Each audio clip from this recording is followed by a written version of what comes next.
నమస్కారం అండి. ఇక్కడ విచ్చేసిన మీడియా మిత్రులందరికీ, పాత్రికేయులకి అందరికీ, అలానే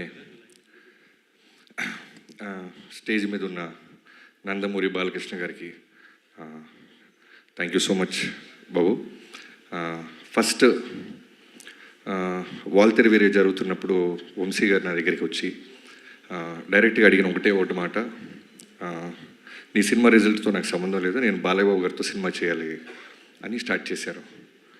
అక్కడి నుంచి ఎప్పుడు కలిసినా బాలబాబు గారి గురించి మాట్లాడుకుంటూ ఉండేవాళ్ళం. సినిమా రిలీజ్ అయిపోయింది తర్వాత మళ్ళీ బాలకృష్ణ గారితో ఓ రోజు మీటింగ్ అని చెప్పారు వంశీ. సరే ప్రిపేర్ అయ్యా. నాకు అంతకుముందు ఫస్ట్ టైం నేను బాలకృష్ణ గారిని కలిసింది ఒక 4-5 years బ్యాక్ ఎక్కడో పూరి జగన్నాథ్ గారి ఆఫీస్లో ఒక న్యూ ఇయర్కి Jan 1st రోజు పూరి గారు కాల్ చేసి, బాబీ నువ్వు అర్జెంటుగా రా, నీకు ఒక ఎక్స్ట్రాడినరీ పర్సన్ని పరిచయం చేయాలి అన్నారు. పేరు చెప్పలా.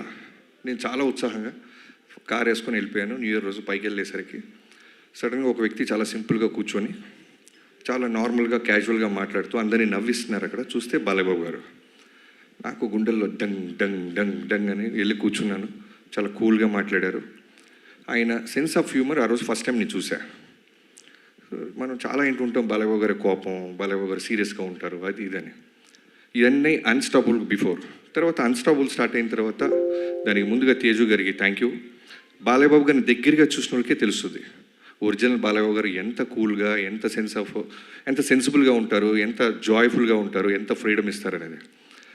అదైన తర్వాత మళ్ళీ వంశీ గారితో పాటు నేను ఒకరోజు ఫైనల్గా ఒక మంచి రోజున బాలయ్యబాబు గారిని కలిసినప్పుడు మాట్లాడుకుంటూ ఆయన ఫస్ట్ నాకు 3 options ఇచ్చారు. నేను సార్ అని పిలుస్తుంటే, బాబీ నువ్వు 3 options ఇస్తానమ్మా, 3 ఒకటి చూస్ చేసుకో అన్నారు. ఏంటి బాబు? ఏంటి సార్ అన్న. Call me bro, Bala and Bala bro, okay 2 Bala are bro, ఈ 2 ఒకటి సెలెక్ట్ చేసుకో అంటే నేను బాలా బ్రో బాబు 3 ఒకటి సెలెక్ట్ చేసుకో అన్నారు. నేను వెంటనే బాబు అన్న, బ్రో అల్లేలో బాలా అల్లేలో.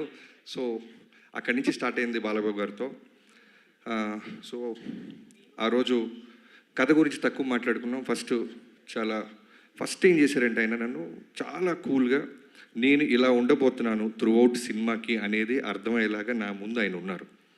చాలా గ్రౌండెడ్, చాలా కూల్గా. అసలు బాలకృష్ణ గారు ఆల్మోస్ట్ 2 hours కూర్చుంటే ఇంత కూల్గా ఉంటారా అని ఒక పాజిటివ్ ఎనర్జీ. నిజంగానే ఆరా అని మాట్లాడుతుంటాం కదా, మనం ఆ ఆరాని చాలా రేర్గా చూస్తుంటాం, టెంపుల్స్లో ఉంటుంది. నేను ఆ రోజు విట్నెస్ చేశాను ఒక ఆరాని.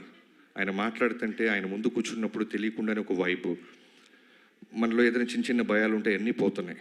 అక్కడి నుంచి మొదలెట్టి కథ కంటే ముందు బాబీ మనం ఏం చేద్దాం అని మాట్లాడుతూ ఆయన ఇస్తున్న ఫ్రీడమ్తో ఆదిత్య 369లో ఉన్న ఒక విజువల్ చూపించారు ఆయన. సో మేము ఆల్రెడీ ఒక ఐడియా అనుకుంటున్నాం, ట్రావెల్ అవుతున్నాం.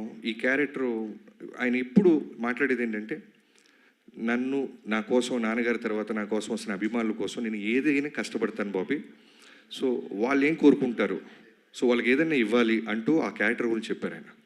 సో వెంటనే నేను నా టీంతో కూర్చొని వెళ్తున్న కథలో నుంచి మెల్లగా ఆ క్యారెక్టర్ని, ఆ లుక్లో ఉన్న క్యారెక్టర్ని ఇప్పుడున్న ప్రజెంట్ జనరేషన్కి దానికంటే నెక్స్ట్ బెస్ట్ ఇవ్వాలని కూర్చొని వర్క్ స్టార్ట్ చేశాం. నాకు తెలిసి కథ విషయంలో నేను ఎప్పుడు వినలేదు. బాలకృష్ణ గారితో కొన్ని ఫ్యూ మీటింగ్సే. కథ లాక్ అయిన తర్వాత మళ్ళీ ఏ రోజు ఎక్కడైనా 1-2 ఒక మ్యాక్సిమం చాలా రేర్గా అడుగుతుంటారు ఆయన.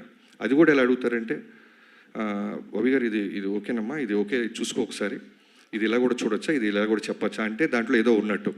సో వెంటనే నేను టీంతో బౌన్స్ బ్యాక్ వెళ్ళి వర్క్ చేయటం మొదలెట్టండి. అలా చాలామంది బాలబాబు గారికి ఫ్యాన్స్ ఉంటారు, డైహార్డ్ ఫ్యాన్స్ అంటారు. నేను వర్క్ చేసినప్పుడు నేను రాసిన ఒకే ఒక పదం, ఆయన గురించి నేను తెలుసుకున్న తర్వాత రాసిన ఫస్ట్ డైలాగ్, ఒకడెవడో అంటాడు సినిమాలో ఇతనికి శత్రువులు ఎక్కువ అని.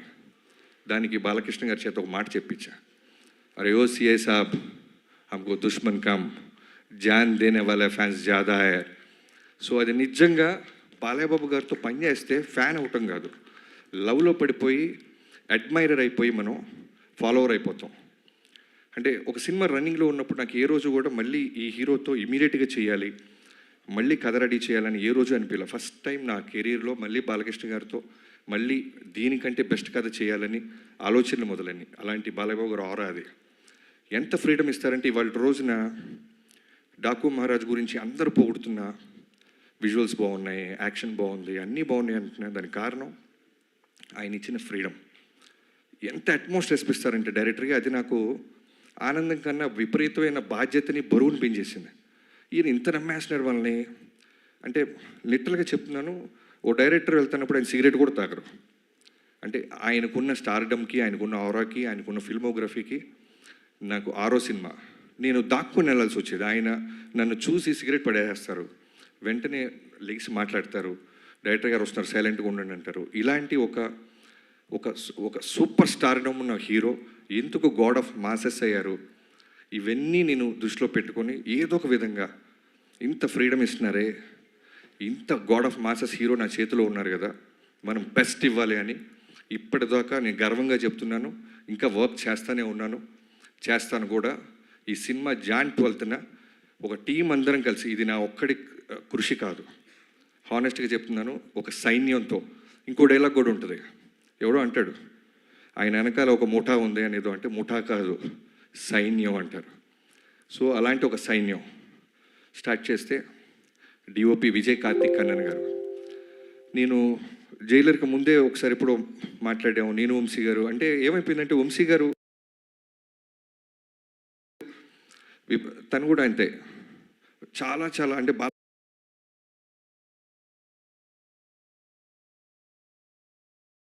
బాలకృష్ణ గారికి బెస్ట్ ఇవ్వాలి బాబీ, బెస్ట్ ఇవ్వాలి బాబీ అనేది మనోడు ఎప్పుడు కలిసిన.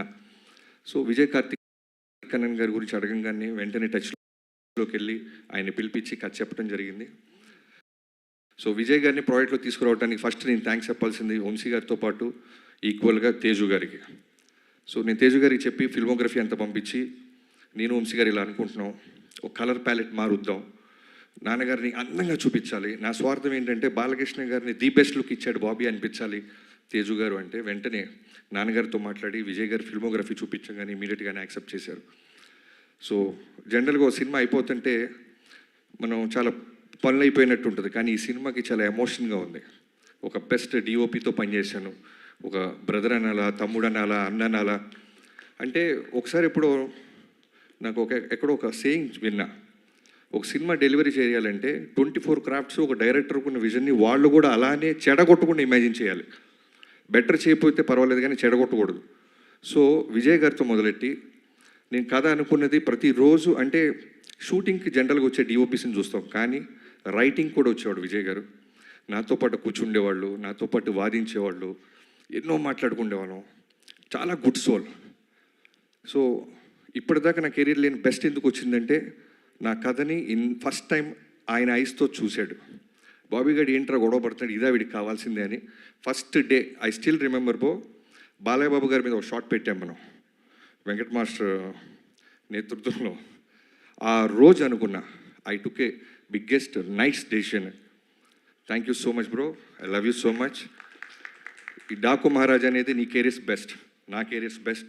అండ్ వెంకటన్న, బాలకృష్ణ గారితో ఆల్రెడీ 2-3 సినిమాలు చేసావు. సో చెప్పాను కదా బెస్ట్ ఇవ్వాలి అని, వాళ్ళని కూడా రైటింగ్ టేబుల్ మీదకి పిలిచేవాడిని. సో తను కూడా మాతో పాటే కూర్చొని మిగతా సినిమాలు చాలా సినిమాలు క్యాన్సిల్ చేశాడు బాబు మన సినిమా కోసం. తను డేట్స్ ఎగ్గొట్టి బాలకృష్ణ గారికి బెస్ట్ ఇవ్వాలని ఎన్నో సిట్టింగ్స్కి వచ్చి నీ బెస్ట్ ఇచ్చావన్నా. సో ఇంటర్వెల్, ఇంట్రడక్షన్, సెకండ్ హాఫ్లో శాండ్ స్టామ్, ఊచకోత థియేటర్లో అరాచకం, ఇవన్నీ చిన్న పదాలు చూసి ఫీల్ అయ్యి ఇప్పటికీ ఒక 200 సార్లు చూస్తుంటాం. మా అందరికి అదే వైబ్రేషన్ వస్తుంటే డెఫినెట్లీ తెలుగు ప్రేక్షకుల గురించి నాకు తెలుసు. నిజాయితీగా వర్క్ చేస్తే వాళ్ళు ఇచ్చే ఆదరణ, రెస్పెక్ట్. అలానే తమనన్నా పిలిపారా అన్న, నువ్వు అక్కడికి వెళ్ళాలన్నా, నీకు వర్క్ ఉందన్నా. చెక్ అన్న అన్న ఇక్కడ మైక్ ప్రెస్ వాళ్ళు ఉన్నారు కాబట్టి అన్న. ఆయనకైనా చిన్నవాడిని గురు లైఫ్లో, పెద్ద పెద్ద మాటలు లైఫ్లో ఉన్నా. నాకంటే తర్వాత పుట్టావన్నా నువ్వు? అవును, డెఫినెట్గా. ఓకే, తర్వాత మీ మదర్తో మాట్లాడతాను. సో ఆల్రెడీ బాలయ్య బాబు గారిది, తమన్ గారిది కాంబినేషన్ తెలుసు. సో ఈ సినిమాకి ఏంటంటే మోర్ దెన్ సాంగ్స్, అంటే ఈక్వల్గా సాంగ్స్తో పాటు నాకు కావాల్సింది విపరీతమైన బ్యాక్గ్రౌండ్ స్కోర్. బాలయ్య బాబు గారి మీద మేము తీసిన విజువల్స్ అయి ఉండొచ్చు, మేము ఖర్చు పెట్టిన లొకేషన్ సెట్స్ అయి ఉండొచ్చు, సాలిడ్ ఒక ఇంగ్లీష్ బీజిఎమ్స్ ఏదో ఉండాలి. ఎక్కడో తమిళ సినిమాలు చూసి మనం వాళ్ళ రెఫరెన్స్లు మనం వింటున్నామే, మనవి కూడా రెఫరెన్స్లు అవ్వాలి కదా. మన సినిమా ఎందుకు అవ్వకూడదని తమన్ గారిని కలిసాం. సో తమన్ గారు నిజంగా చెప్తున్నాను, ఇందాక నేను బాలబాబు గారు అదే మాట్లాడుకుంటున్నాం, స్పీకర్ అంత పెద్ద స్పీకర్ నేల మీద పడింది. సో థియేటర్లలో జాగ్రత్త, స్పీకర్ల కింద కూర్చున్నోళ్ళు జాగ్రత్త, మేమైతే బాధ్యతలం కాదు. అంత బెస్ట్ ఇచ్చామన్నా. అండ్ యుగేంద్ర గారు అదే చెప్తున్నాను కదా, ఒక సైన్యంగా మన బాలబాబు గారు అందంగా చూపించాలి, బెస్ట్ ఇవ్వాలని వెళ్తాను. నాతో పాటు వచ్చిన సైన్యంలో యుగేంద్ర గారు ది బెస్ట్ వర్క్ ఇచ్చారు. శాండ్ స్టామ్ అది క్రియేట్ చేయటం, ఒక జనరల్గా యానిమల్స్ జోలికి, ఫైర్ జోలికి, వాటర్ జోలికి వెళ్ళకూడదు సినిమాలో. చాలా కష్టమైన క్రాఫ్ట్స్ అవి, ఎగ్జాక్ట్గా మనం అచీవ్ చేయలేకపోతే ఇప్పుడు వస్తున్న సోషల్ మీడియా చూస్తున్నాం, ఖాళీగా ఉన్న వాళ్ళందరూ దాని మీద పడిపోతారు.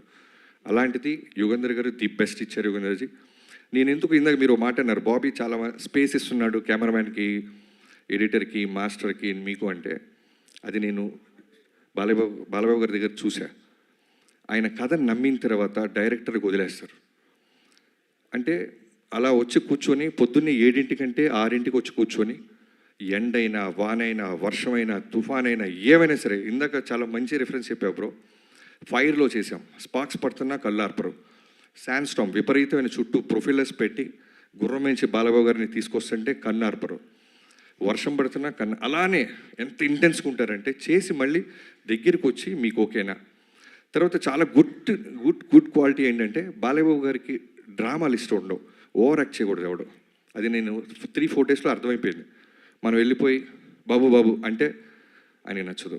అలానే ఫ్యాన్స్ ఎవరైనా వచ్చి కాళ్ళ మీద పడుతుంటే నచ్చదు. మీరు మీ పనులు చేసుకోండి, మా పనులు మేము చేసుకుంటాం. అంతగా ఫ్యాన్స్ని ప్రేమిస్తారు ఆయన. అవుట్డోర్స్కి ఫ్యాన్స్ వస్తే తిడతారు, ఎందుకు ఇంత దూరం వచ్చారు, మీకు పనులు ఉన్నాయి కదా, జాగ్రత్తగా వెళ్ళండి దారిలో అని. సో మిగతా నా రైటింగ్ టీం, బాబాయ్ మోహన్ కృష్ణ గారు, మీరు మీకు తర్వాత చెప్తాం, మీరు బాలకృష్ణ గారితో మీరు వేసిన జోకులన్నీ చాలా ఉన్నాయి, రికార్డ్ చేసాం, అన్నీ తర్వాత ప్లే చేస్తాం. సో మోహన్ కృష్ణ గారు నాది ఆల్మోస్ట్ నా 2003 నుంచి నా జర్నీ.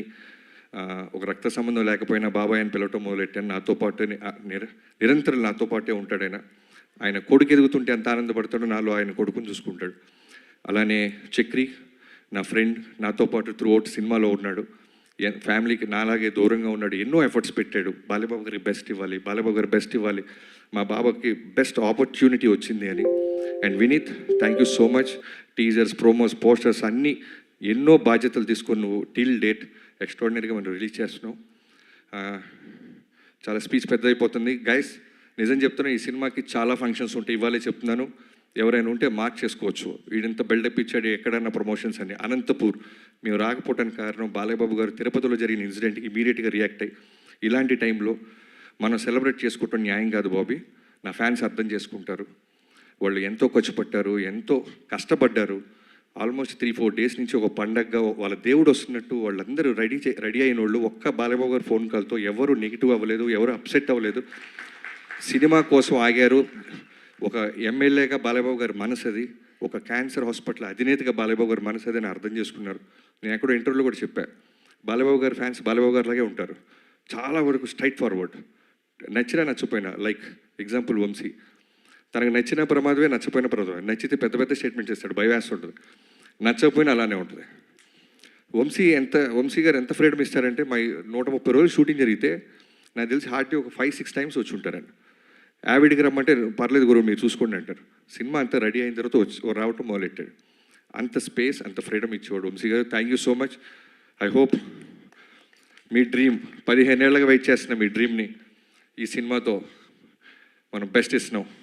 మీరు ఇంకా బుక్ మై షో ఆ గొడవలో ఉన్నారు, ఓకే క్యారీ ఆన్, మన సినిమా కాబట్టి. అలానే editors Niranjan, thank you Niranjan, thank you so much, మీకు నిద్ర లేకుండా చేస్తున్నాను.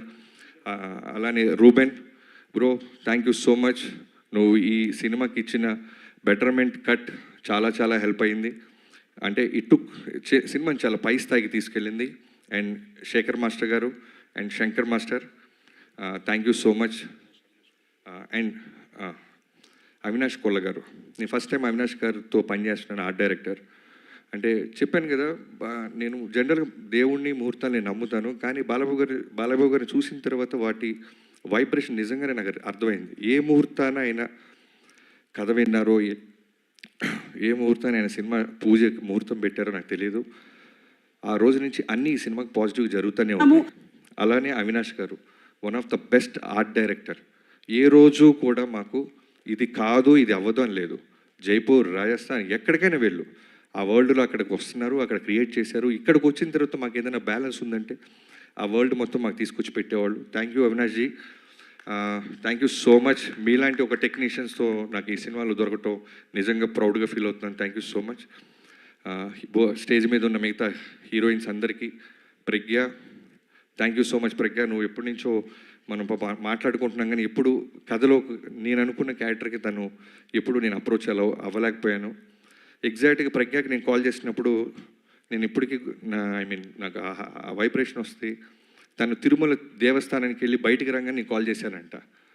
సో ఒక సినిమాకి మంచి జరగాలంటే అన్నిటినీ ఆ దేవుడు భగవంతుడు ఇస్తాడనటానికి ప్రజ్ఞ ఒక one of the example. Thank you Pragya. Okay, thank you. అలానే శ్రద్ధ, ఈ సినిమాలో నీ క్యారెక్టర్ గురించి ప్రీ రిలీజ్ ఫంక్షన్స్లో తక్కువ మాట్లాడాలి, ఎందుకంటే I can't reveal it, but you are the best, the best చేసావు. ఎంత ఓపిక్గా ఎన్ని సైన్లైనా సరే డైరెక్టర్ గారికి మీకు ఓకేనా, చిన్న వాయిస్ పెంచాలన్నా, డౌన్గా మాట్లాడానన్నా, thank you so much. And Urvashi అనగానే జనరల్గా సాంగ్స్ కోసం పిలుస్తారు, ఐటమ్ సాంగ్ చేసి పంపిస్తారు. ఇలా అనుకుంటున్న ఊర్వశిని మేము నిజంగానే ఈ సినిమాలో ఒక కీ క్యారెక్టర్గా వాడాం. చాలా చాలా అందంగా చూపించాం, చాలా బాగా చేసిన అమ్మాయి. Thank you Urvashi. ఈ సినిమాతో నువ్వు ఇంకా పెద్ద సినిమాలు చేస్తావని నేను నమ్ముతున్నాను. అండ్ ఈ సినిమాలో చాలామంది క్యాస్టింగ్ క్రూ ఉన్నారు, లైక్ చాందిని చౌదరి. తను హీరోయిన్గా చేసినా సరే మేము ఒక ఇంపార్టెంట్ క్యారెక్టర్ ఉందనగానే మా సినిమా పట్ల, బాలయ్యబాబు గారి పట్ల ఉన్న రెస్పెక్ట్కి తను యాక్సెప్ట్ చేసి సినిమాలో చిన్న క్యారెక్టర్ అయినా చేసింది. అండ్ బాబీ డియోల్ గారి గురించి చెప్పాలంటే, మేము ఏదైనా డెసిషన్ తీసుకునే ముందు ఫస్ట్ వన్స్ మేము లాక్ అయ్యే ముందు నేను, వంశీ గారు, బాలయ్యబాబు గారి దగ్గరికి వెళ్ళినప్పుడు ఒక 4-5 పేర్లు చెప్తుంటే ఆయన వెంటనే సడన్గా బాబీ డియోల్ కరెక్ట్ బాబీ అన్నారు. నాకు బాబు అన్న, బాబీ డియోల్ 100% కరెక్ట్ బాబీ గారు, ఒకసారి మీరు ఆలోచించండి, మీరు చెప్తున్న ఈ క్యారెక్టరేషన్కి, ఆర్క్కి పర్ఫెక్ట్గా ఉంటాడు, ఇమీడియట్గా మీరు టచ్లోకి వెళ్ళండి, లేట్ చేయొద్దు అన్నారు. సరే మేము 2 రోజులు టైం పడుతుంది, మళ్ళీ కాల్ చేశారు. బాబీ మీరు వెళ్ళారమ్మా బాబీ డియోల్కి టచ్లోకి? బాబు రేపు వెళ్ళండు. లేదు త్వరగా వెళ్ళండి, నా ఇంటెన్షన్ చెప్తుంది ఈ సినిమాకి తను అన్నారు. సరే వెళ్ళాం, కథ చెప్పాం, ఇమీడియట్గా ఈ సెట్ ఓకే. అది మేము చెప్పిన కొన్నాళ్ళకి యానిమల్ సినిమా రిలీజ్ అయ్యి బ్లాక్ బస్టర్ అయింది. సో అప్పుడు అర్థమైంది బాలయ్యబాబు గారు ఎక్కడ ఆయనకి సెన్స్ చేశారు, ఈ సినిమాకి చాలా న్యాయం చేస్తాడు బాబీ. ఆ తర్వాత వెళ్తే అంటే డేట్స్ అలాట్ అవ్వటం కష్టం అవుద్ది, చేయొచ్చు బాబీ డియోల్ గారు, కానీ మేము అనుకున్న డేట్స్కి వస్తాడో రాడో అని ముందే పంపించారు. సో బాబీ డియోల్ గారు ఈ సినిమాలో ఆఫ్టర్ యానిమల్ చాలా చాలా చాలా స్ట్రాంగ్ క్యారెక్టర్ చేశాడు, చాలా చాలా బాగా చేశాడు. Very very very good soul person, బంగారం. పేరుకి విలన్ అయినా సరే చాలా బంగారం. Thank you Bobby ji. తను కూడా నిన్న మాట్లాడాడు, ఈ సినిమాకి చాలా ఫంక్షన్స్ ఉంటాయి నాకు అర్థమవుతుంది Bobby, I definitely come to Anantapur అన్నారు. వీఆర్ లుకింగ్ ఫార్వర్డ్ బాబీ గారు. అండ్ ఎవరైనా మర్చిపోతే నాకు క్షమించాలి. ఇక్కడ స్టేజ్ మీద నాకు రాగానే ఇందాక కొంతమందిని చూస్తే మనకి జనరల్గా చిన్న పోలీసు చూడగానే దొంగకి చిన్న భయం ఉంటుంది, అలా భర్త గారిని చూస్తే నాకు చిన్న చలక్క పెడుతుంది. ఎందుకంటే బాలయ్యబాబు గారు కథ ఓకే అన్నారు, క్యారెక్టర్ ఏదో ఆయనకి పెద్ద కథ కూడా వింటారు. ఆయన ఒక క్యారెక్టరు, ఫ్యాన్స్ ఎలా మనల్ని ఎక్స్పెక్ట్ చేస్తుంటారు వాటి మీద ఫోకస్ చేస్తారు. ఓ రోజు ఎప్పుడు తేజు గారు టచ్లోకి వచ్చి బాబీ గారు ఒకసారి కథ విందామా అన్నారు. బాలయ్యబాబు గారు ఓకే అన్నారు, పిల్లలదేముందని సరదాగా వెళ్ళిపోయా, కథ చెప్పడం మొదలెట్టా.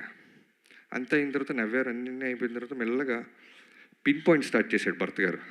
నాకు లోపల అర్థమవుతుంది, అమ్మో చాలా మాస్టర్ లాగా ఉన్నాడు బాబు అని. కొంతమంది అడుగుతుంటే అర్థమైపోద్ది, అడగాలి కదా అని అడుగుతారు, బట్ మనం రెస్పెక్ట్ ఇస్తాం, చాలా విన్నట్టు వినయంగా నటిస్తాం. కానీ సీరియస్గా చెప్తున్నాను బ్రదర్, ఆ రోజు నువ్వు అడిగిన పాయింట్స్ నిజంగానే చాలా ఎక్స్ట్రాడినరీ క్వశ్చన్స్ అడిగాడు.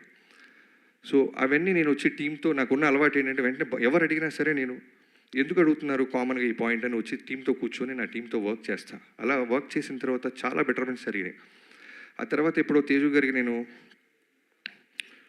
టీజర్ ఏదో రెడీ అయింది చూస్తారా అంటే భర్త గారు కూడా వస్తున్నారన్నారు. మళ్ళీ టెన్షన్, అమ్మో వస్తున్నా, ఇప్పుడు ఆల్రెడీ సినిమా తీసేసాం చూసేమంటారా. రాగానే సర్ప్రైజింగ్గా ఒక అరగంట సినిమా చూపిస్తే తెగ ఎంజాయ్ చేశారు, ఆయన నవ్వుతూనే ఉన్నారు. ఆ రోజు ఫిక్స్ అయిపోయా, ఈ సినిమా బ్లాక్ బస్టర్. ఎందుకంటే ఆయనలో మాస్ ఆడియన్ ఉంటాడు, చాలా చాలా చాలా సెన్సిబుల్, లైక్ అమీర్ ఖాన్ గారి గురించి వింటుంటాం, చాలా రూటెడ్గా పాయింట్స్ పట్టుకుంటారు. సో అలాంటి ఆడియన్ ఉన్నారు. సో థ్యాంక్ యూ భరత్ గారు. మీకు సినిమా నచ్చిన రోజు నేను ఫిక్స్ అయ్యి, నేను నిజంగా గర్వంగా ఆ రోజు నుంచి కొత్త కారుకి అడ్వాన్స్ కూడా ఇచ్చా. భర్త గారికి నచ్చిందంటే ప్రపంచానికి నచ్చిందని. సో థ్యాంక్ యూ తేజు గారు, thank you so much. Suma గారు థ్యాంక్ యూ. క్షమించాలి ఇంకేమైనా మర్చిపోతే. నిజంగానే మిక్సింగ్లో ఇంకొక చిన్న వర్క్ ఉంది, నేను బయలుదేరాలి. బాబు థ్యాంక్ యూ సో మచ్. నా లైఫ్లో ఈ cinema Daaku Maharaj with NBK గారు 109 నా లైఫ్లో మర్చిపోలేను. నేను జనరల్గా పెద్ద పెద్ద స్టేట్మెంట్స్ ఈను, తొడలుగా కొట్టను. మీకోసం స్టేజ్ మీద సక్సెస్ రోజు తొడ కొడతా బాబు.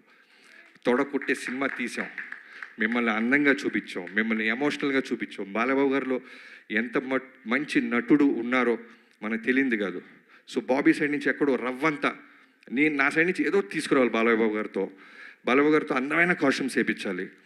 బాలబాబు గారితో అగ్రెసివ్ యాక్షన్ చేయాలి. చాలామంది నా ఫిల్మోగ్రఫీలో సినిమాలు చూసి ఇంట్రో బాగా తీస్తావు ఇది అంటారు. సో బాలకృష్ణ గారితో చేస్తున్నప్పుడు నాకేమైపోయిందంటే, నేను మా పాపతో సింగపూర్ వెళ్ళాను 2 years బ్యాక్. నిజంగా ఫస్ట్ టైం లైఫ్లో ఓ పెద్ద జూ ఉంది, సింహాన్ని చూసా. అంటే భయము ఆశ్చర్యం రెండుకి వెళ్ళినాయి. ఓ సింహం ఎంత ఉంటుందా, అది చాలా సైలెంట్గా చూస్తుంటుంది సింహం. మామూలు మిగతా యానిమల్స్లో గొడవ చేయదు, అటు ఇటు జంప్, సెటిల్డ్గా అలా చూస్తుంది. అది అలా ఫాలో అవుతుంది నన్ను, నేను కార్లో ఉంటే. సో దాన్ని చూసినప్పుడు ఏ అయితే వైబ్రేషన్ వచ్చిందో బాలయ్య గారు చూసినప్పుడు అదే వైబ్రేషన్ ఉండేది. చాలా కామ్గా ఉంటారు ఆయన. నువ్వు ఏమి ఇచ్చినా సరే యుద్ధానికి రెడీ అంటే రెడీ అవుద్ది ఆ సింహం. లేదు సైలెంట్గా ఉండంటే సైలెంట్గా కూర్చొని అలా వాచ్ సర్కస్ అలా చూస్తుంటుంది. బట్ మేము డీల్ చేసింది సర్కస్లో సింహాన్ని కాదు, అడవిలో సింహంతో ఒక అద్భుతమైన ఆట ఆడాం. ఆ ఆట జాన్ 12th రాబోతుంది. మిగతా వాళ్ళందరికీ పేరు ఎవరైనా మర్చిపోతే నాకు క్షమించాలి. థ్యాంక్ యూ సో మచ్ గారు. Thank you so much. And success మీట్లో మీరు తోడగొట్టడం కోసం మేము ఎదురు చూస్తూ ఉంటాం అంతే.